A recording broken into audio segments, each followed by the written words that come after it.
आज हम हमारे पेपर डिफरेंशियल इक्वेशन का लेक्चर 4 पढ़ेंगे। लेक्चर फर्स्ट से लेके 3 में अब तक हमने क्या क्या पढ़ लिया। डिफरेंशियल इक्वेशन क्या होती है, कितने प्रकार की होती है, डिफरेंशियल इक्वेशन की कोटि और घात, ऑर्डर और डिग्री कैसे फाइंड आउट करते हैं और क्या होती है, ये हमने पढ़ा। और इसके अलावा हमने पढ़ा अवकल समीकरण का निर्माण कैसे करते हैं, फॉर्मेशन ऑफ डिफरेंशियल इक्वेशन। आज इस लेक्चर में जो है हम डिस्कस करेंगे सॉल्यूशन ऑफ डिफरेंशियल इक्वेशन, यानी अवकल समीकरण के जो हल होते हैं वो क्या होते हैं, किस प्रकार के होते हैं, उन सब के बारे में आज हम पढ़ेंगे। तो हम पढ़ रहे हैं अवकल समीकरण का हल, और इसको अवकल समीकरण का पूर्वक भी कहते हैं। क्यों कहते हैं पूर्वक, और इसको इंग्लिश में प्रिमिटिव कहते हैं? वो इसलिए कहते हैं क्योंकि हमारी डिफरेंशियल इक्वेशन जो होती है वो इस हल से ही डिराइव्ड होती है। अगर आपको जो हल दिया हुआ है डिफरेंशियल इक्वेशन का, उसका अवकलन करोगे, अगर वो फर्स्ट ऑर्डर की है तो एक बार अवकलन करोगे, और सेकंड ऑर्डर की है तो 2 बार अवकलन करोगे, तो आपको जो है हल से वो अवकल समीकरण मिल जाती है। इसलिए हम हल को जो है वो पूर्वक प्रिमिटिव भी कहते हैं। तो किसी भी अवकल समीकरण का हल क्या होता है?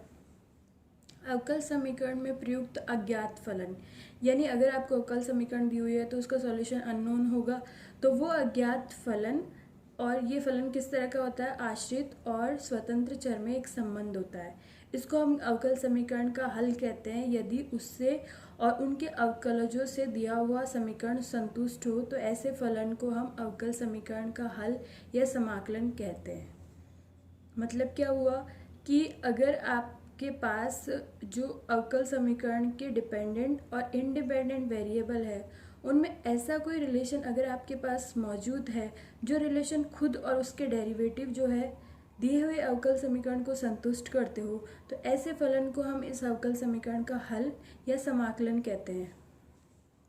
और a relation between dependent and independent variable such that the relation and its derivative satisfies the given differential equation called the solution, integral और primitive of differential equation।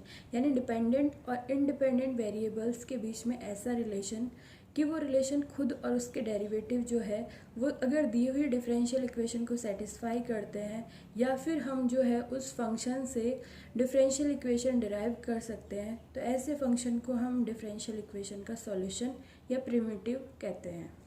ये इसकी डेफिनेशन। इसके ऊपर एग्जांपल्स की अगर हम बात करें, तो जैसे अगर हमें ये एक अवकल समीकरण दी हुई है differential equation dy/dx minus 3y is equals to 0, ये हमारी डिफरेंशियल इक्वेशन है। यहाँ हम देख रहे हैं कि x जो है वो इंडिपेंडेंट वेरिएबल है, y जो है वो डिपेंडेंट वेरिएबल है। तो इसका सॉल्यूशन जो होगा वो y और x का कोई फंक्शन होगा, ऐसा फंक्शन होगा जो इसको सेटिस्फाई करता हो। तो हमने ये फंक्शन लिया y=c e⁻3x। अगर ये इक्वेशन 1 को सॉल्यूशन होना चाहता है उसका, तो उसको सेटिस्फाई करना पड़ेगा।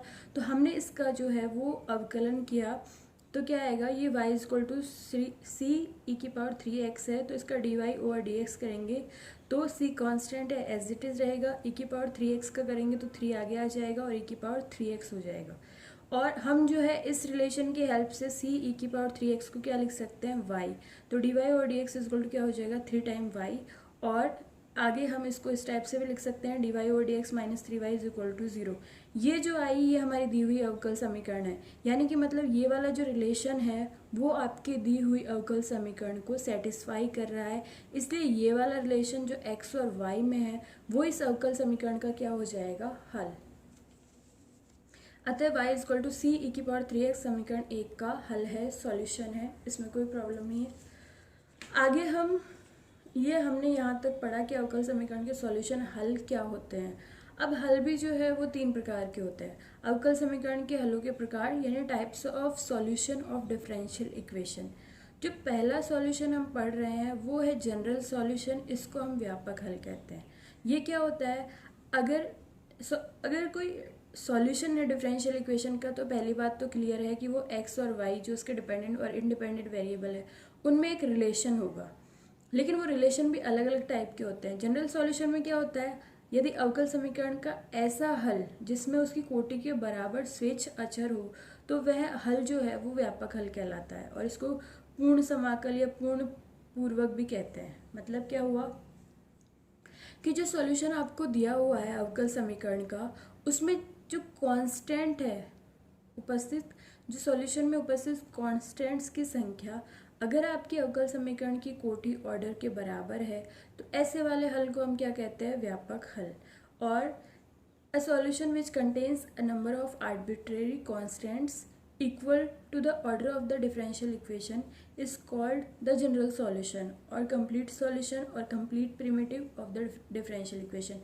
मतलब अगर आपके फंक्शन में arbitrary constants जो है उनका नंबर इक्वल है, equal to the order of the differential equation, तो ऐसे वाले सॉल्यूशन को हम कहते हैं जनरल सॉल्यूशन।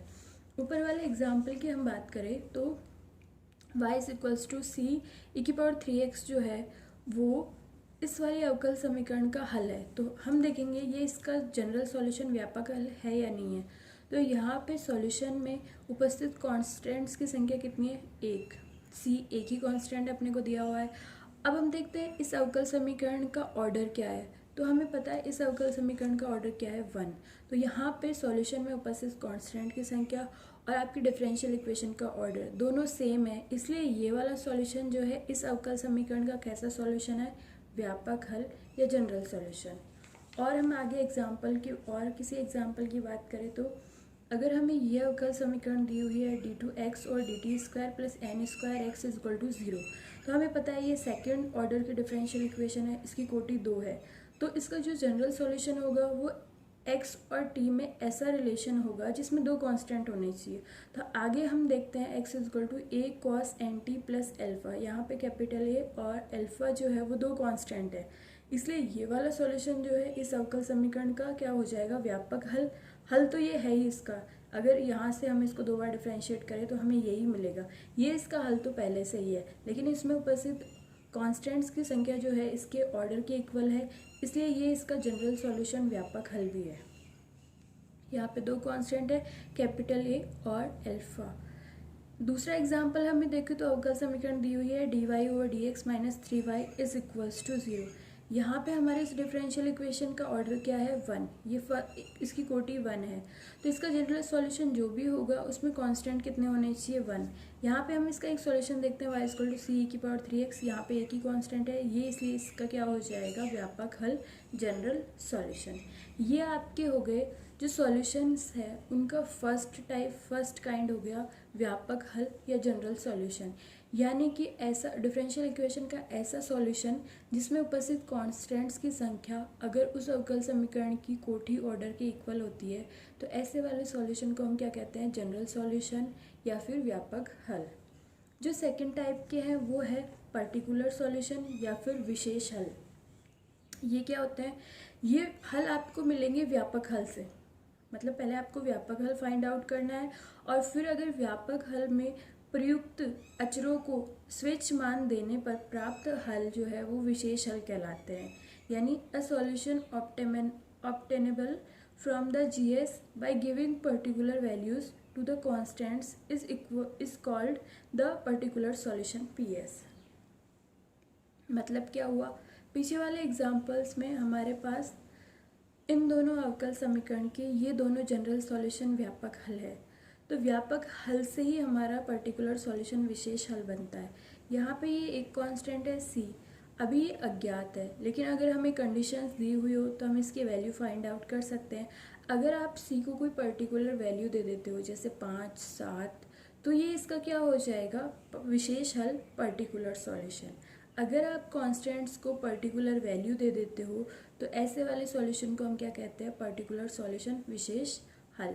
जैसे यहाँ पे a और अल्फा है, अगर आप इनको कोई वैल्यू दे देते हो तो ये वाला हल जो है व्यापक हल से क्या हो जाएगा, विशेष हल, पर्टिकुलर सॉल्यूशन। और इसके जो है वो इसके पर्टिकुलर सॉल्यूशंस के एग्जांपल्स की हम बात करें तो ये हमारी अवकल समीकरण है d2y over dx² minus 4y is equals to 0। इसका व्यापक हल जो है ये सेकेंड ऑर्डर की है, तो इसके व्यापक हल में 2 कांस्टेंट होंगे। इसका व्यापक हल है y is equal to a e की power 2x plus b e की पावर माइनस 2x, ये इसका व्यापक हल है। लेकिन अगर आप यहाँ पे ए को वैल्यू दे देते हो 5 और बी को वैल्यू दे देते हो 0, तो आपको क्या मिलेगा, y इक्वल टू क्या हो जाएगा 5e⁻²x। ये इसका क्या हो जाएगा, पर्टिकुलर सॉल्यूशन। ये वैल्यूज़ रखने के बाद एक बार हम देख लेंगे कि ये जो हल है ये इसको संतुष्ट कर रहा है या नहीं कर रहा। अगर ये इसको संतुष्ट कर रहा है तो ये इसका क्या हो जाएगा, विशेष हल, क्योंकि यहाँ पे जो है हमने व्यापक हल में उपस्थित अचरों को जो है वो एक विशेष मान दे दिया, इसलिए ये क्या हो जाएगा, विशेष हल, पर्टिकुलर सॉल्यूशन। ये आपके सेकंड टाइप के सॉल्यूशन हो गए। सेकंड टाइप के जो हमारे सॉल्यूशन है वो क्या है, विशेष हल या पर्टिकुलर सॉल्यूशन। ये हमें व्यापक हल से मिलता है। अगर व्यापक हल में उपस्थित अचरों को हम एक विशेष पर्टिकुलर वैल्यू दे देते हैं तो हमें मिलते हैं पर्टिकुलर सॉल्यूशन, विशेष हल। अब थर्ड टाइप के जो सॉल्यूशन है उनके बारे में डिस्कस करेंगे, और ये क्या है, विचित्र हल, और इनको हम कहते हैं सिंगुलर सॉल्यूशन। विशेष हल, पर्टिकुलर सॉल्यूशन में हमने ये देखा कि वो जनरल सॉल्यूशन से बनता है, पर विचित्र हल में क्या होता है, ऐसा हल जो व्यापक हल से व्युत्पन्न नहीं किया जा सकता किंतु अवकल समीकरण का हल है, तो ऐसे सॉल्यूशन को हम कहेंगे विचित्र हल। हमने ये देखा कि जो सेकंड टाइप का सॉल्यूशन था, विशेष हल, पर्टिकुलर सॉल्यूशन, वो जनरल सॉल्यूशन से आया। लेकिन अगर कोई ऐसा सॉल्यूशन भी विद्यमान है अवकल समीकरण का जो जनरल सॉल्यूशन से डिराइव नहीं हो रहा लेकिन सॉल्यूशन तो है अवकल समीकरण का, तो ऐसे वाले सॉल्यूशन को हम क्या कहते हैं, विचित्र हल, singular solution. A solution which can not be derived from the GS but is still a solution of the given differential equation is called the singular solution. यहाँ पे जैसे एग्जाम्पल के तौर पे देखें तो हमें y इक्वल टू ये वाली जो है y equal to x d y और d x plus A under root of 1 plus d y और डी एक्स का स्क्वायर, ये जो है हमें डिफरेंशियल इक्वेशन दे रखी है। इसका व्यापक हल जीएस जो है वो है y equal to C X plus A under root 1 plus C square, और इसका एक और सॉल्यूशन है वो किस टाइप का है, X square plus Y square equal to A square. अब हमें सीधा सीधा समझ में आ रहा है ये वाला सॉल्यूशन इस वाले सॉल्यूशन की हेल्प से नहीं बना, ये अलग ही सॉल्यूशन है, इसलिए ये क्या हो जाएगा, इसका सिंगुलर सॉल्यूशन, विचित्र हल, क्योंकि यहाँ पे हम सी की कुछ भी वैल्यू रखे वाई की, ये रिलेशन हम नहीं ला सकते, इसलिए ये इसका सॉल्यूशन तो है पर ये कैसा है, सिंगुलर सॉल्यूशन, विचित्र हल। ये हमने तीनों टाइप के जो है वो सॉल्यूशंस के बारे में पढ़ लिया, जनरल सॉल्यूशन, पर्टिकुलर सॉल्यूशन और सिंगुलर सॉल्यूशन। पहले जो दो सॉल्यूशन है, जनरल सॉल्यूशन और पर्टिकुलर सॉल्यूशन, उनका आपस में रिलेशन है। पहले हम जनरल सॉल्यूशन फाइंड आउट करते हैं, उसमें जो है वो अवकल समीकरण की ऑर्डर के बराबर ही कांस्टेंट होते हैं, और फिर अगर उन कांस्टेंट्स को हम एक स्पेसिफिक वैल्यू दे देते हैं तो वही हमारा क्या बन जाता है, पर्टिकुलर सॉल्यूशन। लेकिन अगर व्यापक हल और विशेष हल के अलावा भी कोई समीकरण का हल विद्यमान है तो ऐसे वाले सॉल्यूशन को जो है हम कहते हैं सिंगुलर सॉल्यूशन। अब इस पे कुछ एग्जांपल्स देख लेते हैं। ये एग्जांपल जो हम पढ़ रहे हैं ये कोटी ऑर्डर फाइंड आउट करने के है, लेकिन इसमें रोल जो है वो सॉल्यूशंस का भी है। कैसे, एग्जाम्पल फर्स्ट में हमें दिया हुआ है उस अवकल समीकरण की कोटि ज्ञात कीजिए जिसका हल आपको ये दे रखा है, तो आपको ये सॉल्यूशन दे रखा है, और सीधी सी बात है इसमें कांस्टेंट्स आ रहे हैं, ये जनरल सॉल्यूशन है।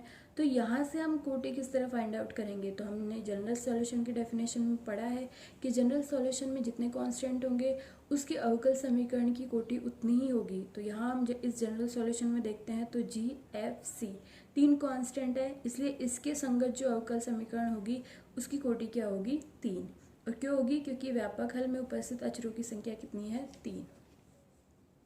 ये आपका फर्स्ट एग्जाम्पल। सेम ऐसे ही हमारा दूसरा एग्जाम्पल है जिसमें ये है कि आपके जो फर्स्ट क्वाड्रेंट है, प्रथम चतुर्थांश, उसमें स्थित उन सभी वृत्त निकाय सिस्टम ऑफ सर्कल के अवकल समीकरण जो निर्देशांकों यानी एक्स एक्सिस और वाई एक्सिस को स्पर्श करते हैं उनकी कोटि क्या होगी। यानी हमें वो सारे सर्कल ढूंढने हैं जो एक्स एक्सिस, जो पूरा का पूरा सर्कल जो है फर्स्ट क्वाड्रेंट प्रथम चतुर्थांश में आ रहा है, यानी कि वो पूरा का पूरा उसी में आएगा और वो टच कर रहा है एक्स वाली एक्सिस और वाई वाली एक्सिस को। तो हम इमेजिन कर सकते हैं कि वो हमारे जो सर्कल है ऐसे वृत्त में जो है एच और के, अगर सेंटर को हम एच और के नाम दें तो एच और के दोनों सेम होंगे और वो किसके इक्वल होंगे, रेडियस के इक्वल। ऐसे वाले वृत्त के जो केंद्र के निर्देशांक है वो किस टाइप के होंगे, h, h, और वो h भी किसके इक्वल होगा, रेडियस के इक्वल।